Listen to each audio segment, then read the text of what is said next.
Bienvenido a Neuron Energy Talks, un podcast de estrategia de negocios enfocado en la industria energética.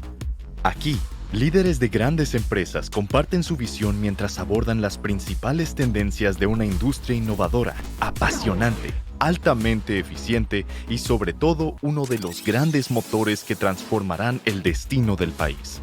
¡Arrancamos!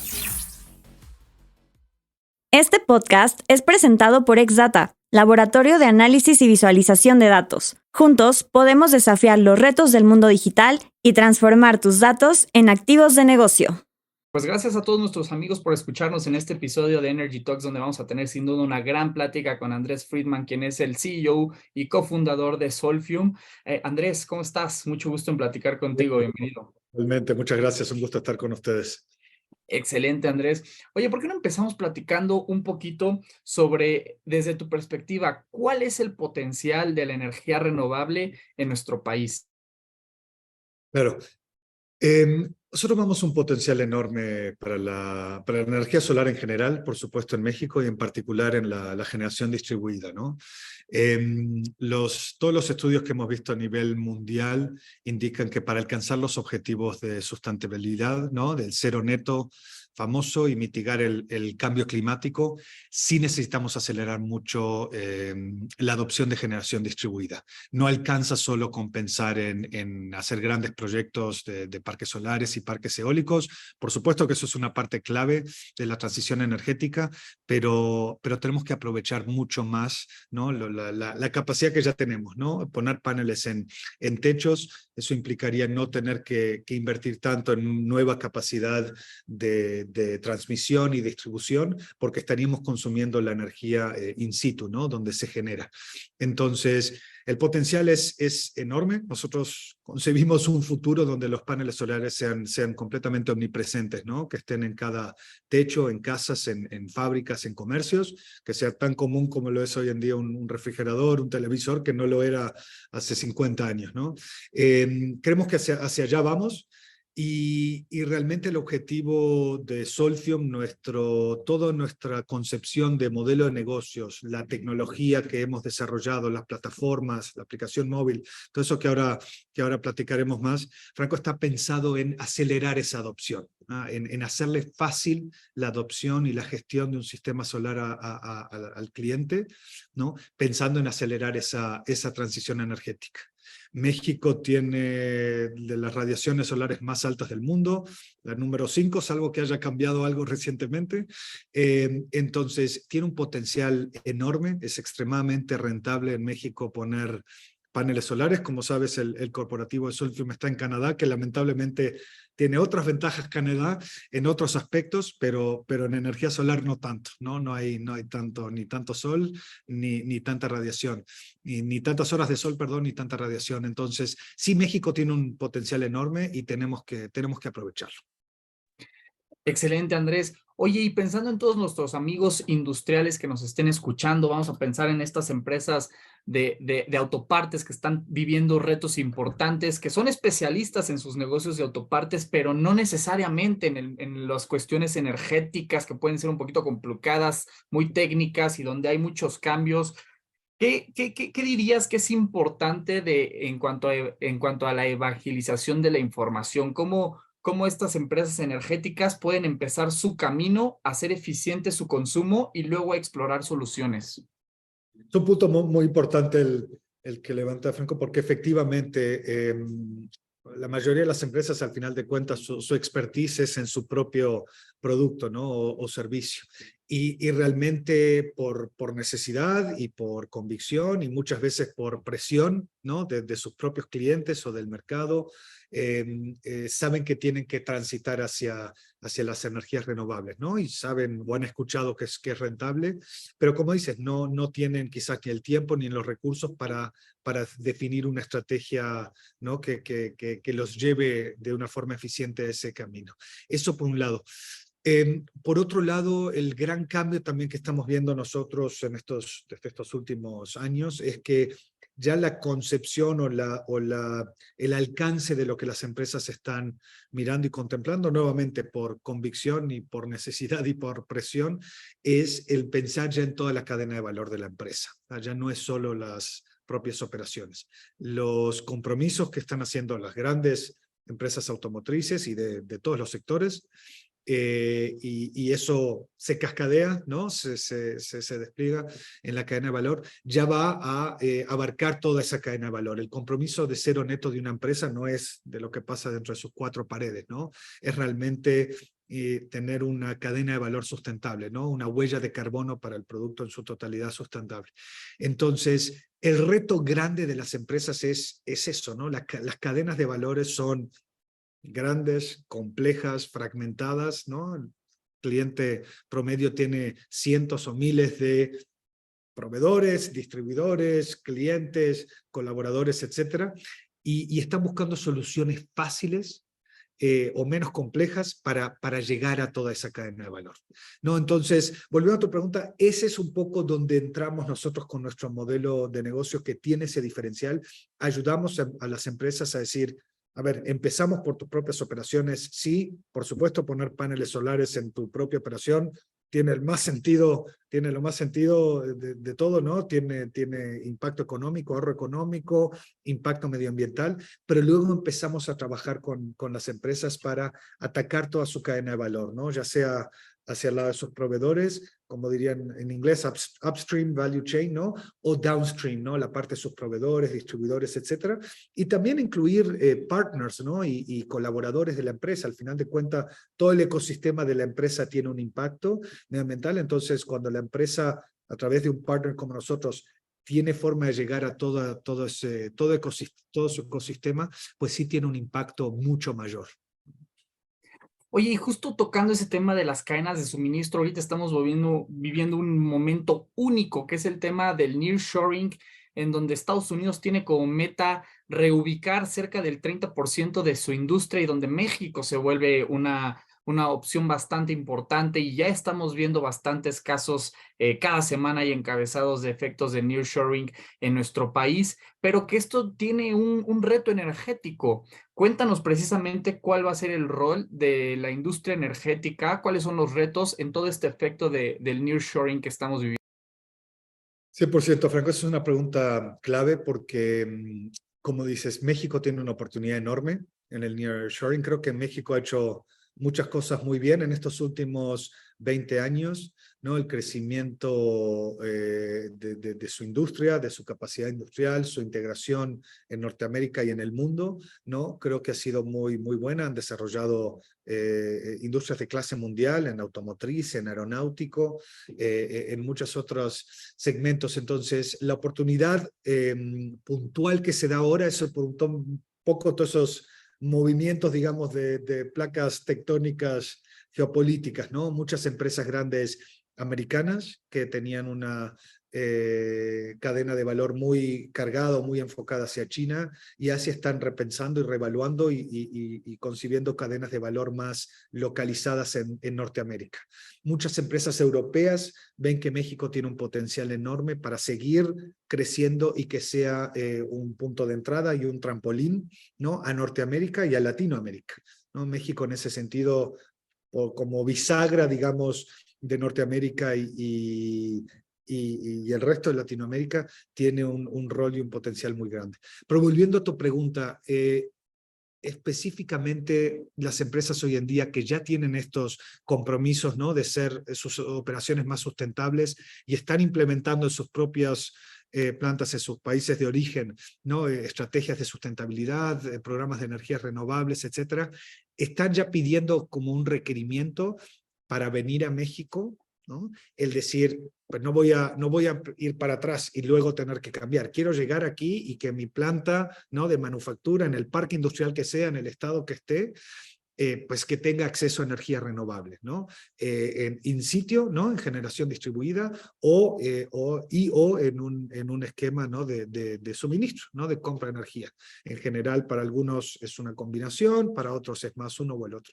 Pero el punto es, sí es un requerimiento, y entonces nosotros lo que estamos haciendo es acercar esa solución, ¿no? Para sus propias operaciones y para su cadena de valor, sabiendo que es un requerimiento, y sí necesitamos, todavía hay mucho por hacer en ese sentido, porque si no va a ser un factor limitante. La capacidad energética y que esa energía sea renovable es un requerimiento en la toma de decisión, y si perdemos algunas oportunidades porque no podemos ofrecer eso, ya como México, pues sí, esas son oportunidades perdidas que luego no se recuperan, ¿no? Cuando una empresa americana, poniendo un ejemplo hipotético, que está evaluando poner su planta en Vietnam o en México y la pone en Vietnam, no la va a mover a México dentro de 6 meses, ¿no? Entonces, México va a seguir creciendo, pero si queremos realmente aprovechar esta oportunidad circunstancial de estos cambios que se están dando en las cadenas de suministro y cadenas de valor a nivel mundial, sí tenemos que reforzar mucho nuestra oferta en energías limpias para que no sea un factor limitante o que nos descalifique de la decisión de una empresa multinacional. Sería una oportunidad que precisamente hay que articular el trabajo para no dejar pasar esta oportunidad tan importante. Oye, y pasando ahora a otro tema, también se escucha mucho todo esto del ESG. Cuéntanos en ese sentido, ¿cómo está jugando el ESG y las soluciones energéticas en las estrategias de las empresas y qué tanto sientes que esto está creciendo? Sí, es fundamental, ¿no? Como vemos hoy en día está ya permeado, digamos, todas las conversaciones, ¿no? Todos los consejos directivos de las empresas, las multinacionales y las mexicanas. Y pues nada, ESG y el Economist puso mucho énfasis en eso. Por supuesto que como toda iniciativa nueva hay algunas diferencias de opinión y hay algunas voces que dicen, pues quizás estamos poniendo demasiado énfasis en una cosa o en otra. Pero si pensamos en la tendencia global, digamos, ¿qué es lo que está pasando? Las empresas ya están contemplando estos factores, ¿no? Y que empieza por environment, ¿no? La parte social y la parte de gobernanza, ¿no? Y la razón por la cual están juntas es porque mucho van de la mano, ¿no? Lo que está diciendo la perspectiva, ¿no? de contemplar factores ESG es que la empresa no opera en un mundo aislado, ¿no? No opera en una isla, ¿no? No es que produce y vende y emplea gente y se terminó ahí, ¿no? El impacto de la empresa y la dependencia de la empresa en doble sentido de su entorno es muy alta y cada vez se reconoce más, ¿no? Entonces, lo que se quiere es formalizar, estructurar, profesionalizar cómo se mide eso, cómo se mide el impacto medioambiental de la empresa, cómo se mide el impacto, ¿no? social y cómo realmente se mide o se califica la gobernanza de la empresa para tomar en cuenta todos estos factores, al igual que los factores, ¿no? de sus intereses de sus inversionistas, de sus stakeholders, ¿no? empleados, las comunidades en las que opera, etcétera, etcétera. Entonces, hacia ahí vamos. Lo que creo que vemos también como una tendencia importante es que los marcos regulatorios se están alineando. En ese sentido, se está cada vez más estandarizando, ¿no? Tanto a nivel Unión Europea como en Estados Unidos, la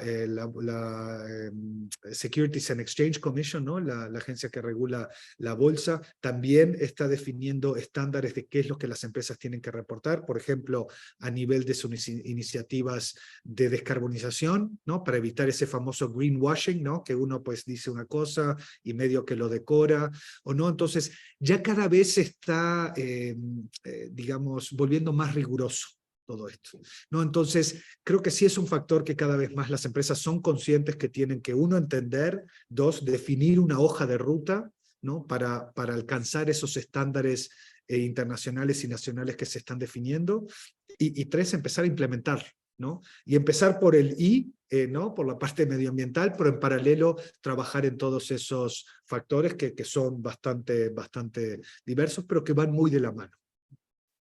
Oye, pensando en estos industriales locales, ¿no? Que a lo mejor tienen una planta o exagerado dos, ¿no? Estos industriales locales, ¿no? Los famosos Tier 2, Tier 3, que si bien desean subirte a estas tendencias, pues a lo mejor son las empresas que más están limitadas en recursos, pero que ya no tienen la opción de no subirse al tema de la sustentabilidad, porque entonces van a empezar a perder clientes, ya no los van a aceptar en las cadenas de suministro. ¿Cómo le harían estas empresas, Andrés, para cumplir con la rentabilidad de su negocio, pero ahora también cumplir con estos compromisos? ¿Cuáles son esas recomendaciones que darías? Te pregunta, creo que ese es el reto grande que tienen esas empresas, ¿no? Que al final de cuentas entienden y ven esa presión que vienen de sus clientes y clientes de sus clientes, que son, ¿no? las armadoras y que son los OEMs, que son los que cotizan en la bolsa, que son los que tienen estos programas muy definidos y muy públicos, ¿no? De qué es lo que están implementando en sus cadenas de valor, etcétera.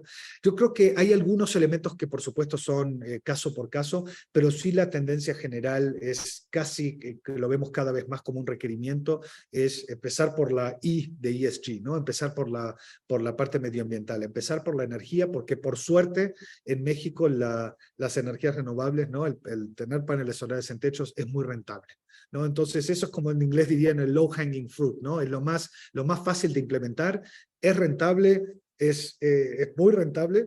Quien pueda hacer la inversión va a tener un retorno a la inversión muy alta, ¿no? Mucho más que quizás en otras actividades. Quien no pueda hacer la inversión, pues hay opciones obviamente de cero inversión. Nosotros los ofrecemos, lo ofrecen muchas empresas también, que se vuelve un gasto operativo. Es un OPEX, ¿no? Se firma un PPA u otro esquema de financiamiento donde el cliente tiene acceso a energía renovable, tiene algo de ahorros y no ha invertido, ¿no? Entonces, realmente no hay una razón por la cual no hacerlo y es el punto de partida.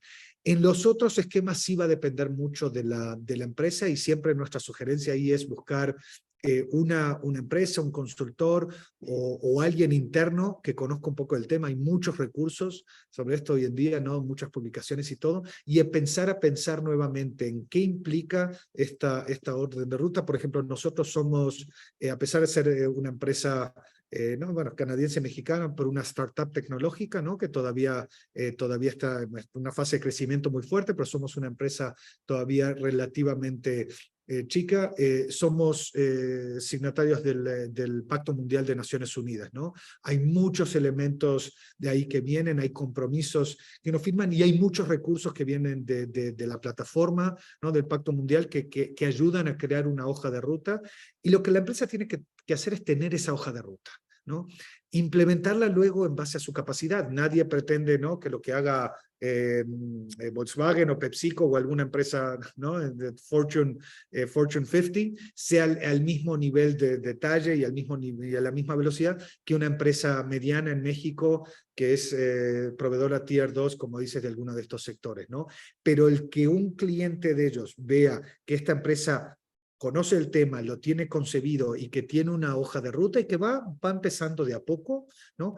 Eso es una gran ganancia, eso es un diferencial. Entonces, esa sería nuestra sugerencia, empezar por lo más fácil y más rentable, que son los paneles solares y el medio y todas las evaluaciones de tema medioambiental, pero luego empezar a contemplar todos los otros factores y hacerlo tropicalizado y a su escala, ¿no? Implementar pequeñas iniciativas de responsabilidad social corporativa, iniciativas de inclusión y diversidad, pero todo a su escala, ¿no? Nadie pretende que sea lo mismo que hace una gran multinacional, ¿no? Qué importante, porque precisamente todos los industriales tienen un consumo de energía bastante diferente. Importante mapear precisamente dónde están esos consumos, dónde puede ser eficiente y dónde entran estas soluciones tecnológicas. Oye, y quiero pasar a otro tema. Se dice que uno de los trabajos más demandados, tanto en México como en Estados Unidos, pues va a ser el hombre panel que se encarga de instalar precisamente este tipo de servicios. De repente se empieza a hablar que puede haber una escasez de capital humano. Cuéntanos, ¿ustedes han visto algo de eso? ¿Lo tienes mapeado a lo mejor cuando hablas con tu equipo? ¿Qué nos contarías? Sí, muy, muy interesante. De hecho, diría hombre panel y mujer panel, ¿no? Juan Panel o Juanita Panel, ¿no? Nosotros sí vemos dos cosas. Uno, nuestro enfoque en el modelo de negocios y en cómo trabajamos con clientes está muy enfocado a eso, ¿no? Hay mucha capacidad técnica muy buena en México, pero donde nosotros venimos a aportar valor es tomar todo ese expertise, toda esa capacidad que hay, ¿no? Con gente muy buena técnicamente, pero darles las herramientas, ¿no? Para crecer, ¿no? Entonces nosotros traemos tecnología, los entrenamos, los certificamos, ¿no? Para asegurar un estándar cuando trabajan con Solfium y van a atender a uno de nuestros clientes, pues hay un estándar Solfium, ¿no? Y entonces eso es mucho de lo que estamos haciendo, es desarrollar mano de obra, desarrollar tejido industrial, nuestras alianzas con el gobierno del estado de Querétaro, con el gobierno del estado de Puebla y otros que vendrán en el futuro. También un ángulo de esa alianza es eso, ¿no? Crear más capacidad, porque como dices, en un futuro, pues sí vamos a tener que desarrollar orgánicamente más capacidad. A corto plazo vimos que la capacidad era un tema de elevar el estándar y traer, aportar tecnología, know-how y entrenamiento, etcétera, pero a mediano y largo plazo tenemos que crecer esa capacidad operativa, ¿no? Tener más instaladores solares. Entonces, efectivamente, nosotros estamos trabajando mucho en eso, con nuestras alianzas con gobiernos, con otras alianzas también, y en un futuro se va a volver una parte aún más importante de nuestra actividad, porque sí vamos para aprovechar este potencial que hablábamos recién de México, sí vamos a tener que, a nivel industria, creo que colaborar mucho más de una forma quizás más estructurada y más coordinada de lo que hemos hecho hasta ahora, ¿no? Ya hay algunas iniciativas de los clústeres energéticos, etcétera, pero creo que se puede coordinar mucho más y sumar esfuerzos. Excelente, Andrés. Oye, y ahora recapitulando un poquito todo lo que hemos platicado, ya nos contaste precisamente el potencial que tiene nuestro país para aprovechar la energía fotovoltaica. Ahora cuéntanos los retos, ¿a qué nos estamos enfrentando para poder lograr que más industriales se suban a esta tecnología, que madure el ecosistema y que cada vez tenga más protagonismo la energía solar en la transición energética? Muy bien, excelente pregunta. Y la realidad es, creo que México tiene en algunas cosas, como dicen en inglés, un mixed blessing, ¿no? Tenemos muchos recursos energéticos y eso tiene un lado bueno y tiene un lado malo. A lo que voy con el reto es que creo que todavía, y usaste la palabra evangelizar, que creo que es muy buena la analogía, ¿no? Creo que todavía nos falta mucho conocimiento y conocer, que la gente realmente conozca mucho más de las ventajas que tiene los paneles solares a nivel económico, a nivel medioambiental. Todavía tenemos un nivel de penetración muy bajo en México y como todo, ¿no? Las tecnologías tienen curvas de adopción y cuando todo el mundo tiene algo, pues todo el mundo lo quiere tener, ¿no? Si tú ves que todos tus colegas y amigos tienen un teléfono inteligente, pues tú te dices, pues yo también quiero uno, ¿no? Cuando todavía lo tiene muy poca gente, no es algo que sea parte cotidiana de las conversaciones, no estás expuesto en el día a día, entonces pues todavía no llega esa inercia, ¿no? De que te lleva a acelerar esa adopción. El hecho fíjate que en Europa, como sabemos, además el contexto particular de la guerra en Ucrania y todos los retos que eso ha generado a nivel mundial en temas de energía, pero la realidad es que los costos de energía han aumentado tanto en Europa que pues, es casi como que todo el mundo sabe y dice, y el boom que hay allá en energías renovables, en capacidades, es evidente porque pues, el contexto te obliga, a nadie le gusta pagar el doble, el triple o más de lo que pagaba antes, ¿no? De electricidad y de toda su energía. Entonces, pues eso te motiva muy rápidamente a informarte sobre temas de energía de solar, por ejemplo, y adoptarlo, ¿no? En México todavía, por suerte y por mala suerte, ¿no? Tenemos muchos recursos, tenemos gas, tenemos petróleo, etcétera, y realmente los costos, perdón, los costos en México no han subido tanto como en otras partes del mundo. Entonces, de esa misma forma, eso implica que no se ha acelerado tanto la adopción. Pero a nivel fundamental, los fundamentos, digamos, económicos siguen estando ahí. Creo que tenemos que seguir trabajando como industria y todo el sector. Ahí el gobierno tiene un rol importante, la academia, todos los sectores, ¿no? De la sociedad tienen un rol importante de crear conciencia, ¿no? Del impacto medioambiental, de las ventajas que tienen las energías limpias y renovables, la adopción de paneles solares, lo bueno que es, lo fácil que es, especialmente, ¿no? Con una plataforma como la de Solfium. Entonces, creo que tenemos que seguir trabajando en esta dirección, mucho en coordinación, ¿no? Y y realmente acelerar esa transición, ¿no? Y llegar a que México sea un líder en energías renovables como tiene todo el potencial para hacerlo, que sea un referente. Yo siempre uso los casos de éxito de mi vida profesional pasada, la industria aeronáutica, ¿no? Que en menos de 15 años, ¿no? México se volvió una de las potencias en la industria aeronáutica, mucho impulsado por las grandes empresas que llegaron, muy buen trabajo de muchos gobiernos, etcétera, que también impulsaron el sector académico, que creó universidades aeronáuticas, etcétera, y realmente no se da en todas las partes del mundo, ¿no? Muchos países intentaron hacerlo y no lo lograron, perdón, y México lo logró. Tenemos y podemos hacer lo mismo en la energía solar, ¿no? México puede ser un líder y un referente, crear más capacidad de manufactura aquí para componentes, para paneles, para toda la cadena de valor de energía solar, ser un líder en la adopción y realmente ser otro caso, que sea otro caso más de éxito de México para el mundo, ¿no? Entonces, hacia eso estamos trabajando nosotros en Solfium y muy orgullosos de todo lo que estamos haciendo aquí. Se escucha bastante bien, bastante interesante y con mucha promesa, Andrés. Oye, y retomando justo estos temas informativos de educación, ahora quisiera pasar al otro mundo que es el residencial, en donde si de por sí en el mundo industrial hay todavía falta compartir información, a lo mejor en el mundo residencial podría haber gente que dice, no, esto no se puede, pasarte del servicio del Estado a pasarte de un privado es complejo. ¿Qué se puede, qué no se puede? Y también cuéntanos si existen estos instrumentos como de inversión cero o financiamientos. Ahora, ya metiéndonos al mundo residencial, ¿cómo funciona?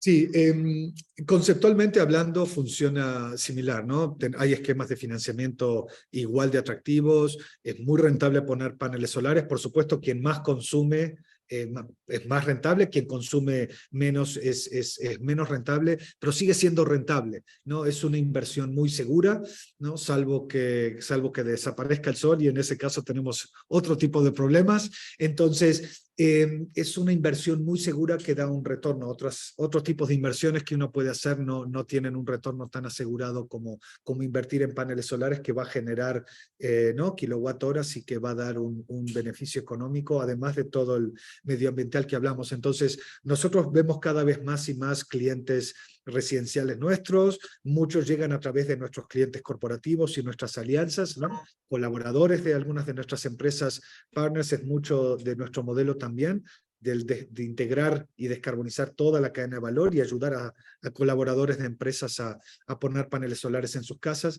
Entonces, efectivamente, en resumen, Franco, tiene el mismo potencial. Nosotros vemos un futuro en que los paneles solares estén en todos los techos en México, como se está dando cada vez más en Europa.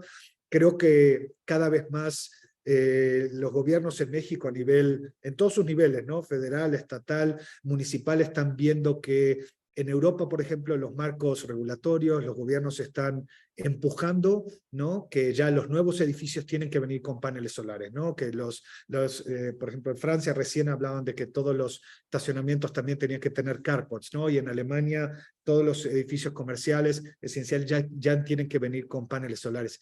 Tiene completo sentido eso. Entonces, de a poco, los cambios obviamente regulatorios y de leyes y todo toman su tiempo, pero que hacia allá vamos, ¿no? Entonces, creo que todo lo que hagan los gobiernos también en ese sentido van a sumar, van a ayudar a crear conciencia, van a ayudar a facilitarle, digamos, la decisión al cliente. Y si combinamos ese contexto con las opciones que hay, como decías, de buenas empresas, con opciones de financiamiento atractivos, que cada vez ese es algo que también estamos trabajando con muchos partners, y muy pronto me dará gusto darte un par de primicias, Franco, de algunas de las cosas que estamos haciendo que van a tener un impacto muy grande en este sentido a nivel residencial.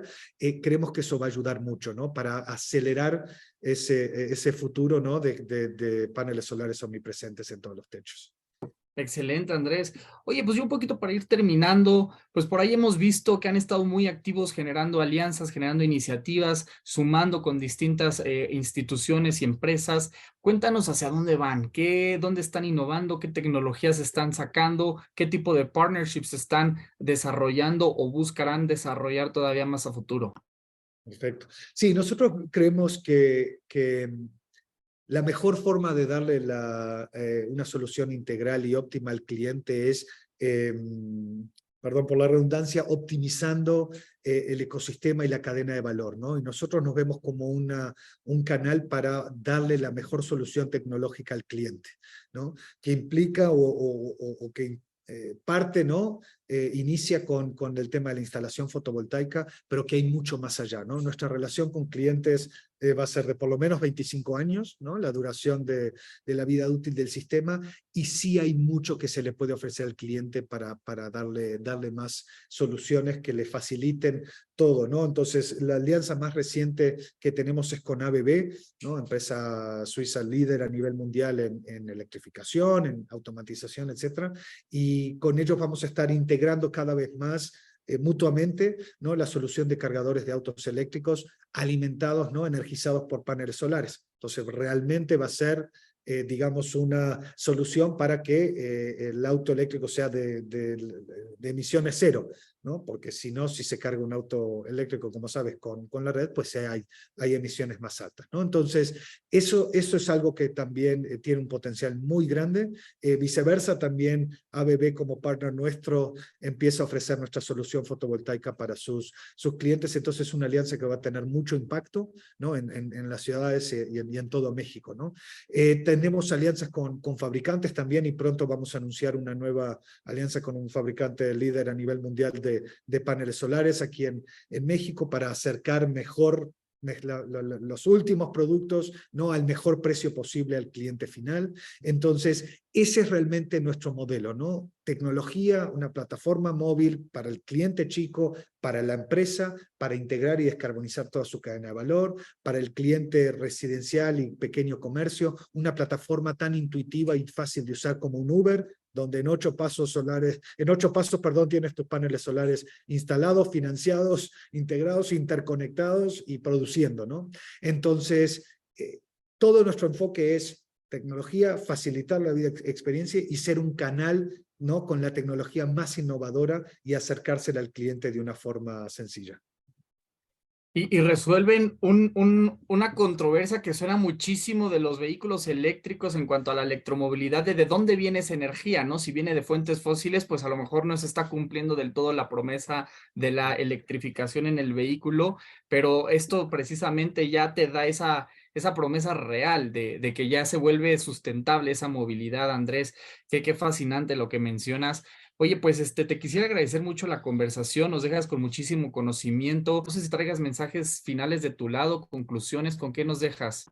No, nada, solo para redondear, digo, ha sido un gusto, Franco, charlar con ustedes. Ustedes están realmente haciendo un excelente trabajo para nuevamente, ¿no? Facilitar, acercar información a la comunidad, ¿no? Con sus eventos y con la parte de Business Media, con sus artículos muy informativos y todo. Así que ha sido un gusto y pues nada, seguiremos en contacto en eventos, y nosotros seguimos trabajando, ayudando a empresas en su descarbonización y acercando también una solución fácil para clientes, ¿no? Residenciales y pequeños comercios, para darles una solución óptima para que puedan ahorrar dinero y contribuir a la sustentabilidad, ¿no? Así que muchas gracias por tenerme aquí en este espacio y ha sido un gusto. Gracias por acompañarnos a un episodio más de Neuron Business Talks. Sigue la conversación en vivo en nuestros foros de negocios del sector automotriz, minero, energético, tecnología y petróleo. También te invitamos a seguirnos en nuestra página neuronbusinessgroup.com, nuestras redes sociales, y suscríbete a nuestro newsletter, donde recibirás información de primera mano sobre nuestras entrevistas y eventos exclusivos de la comunidad de Neuron Business Media.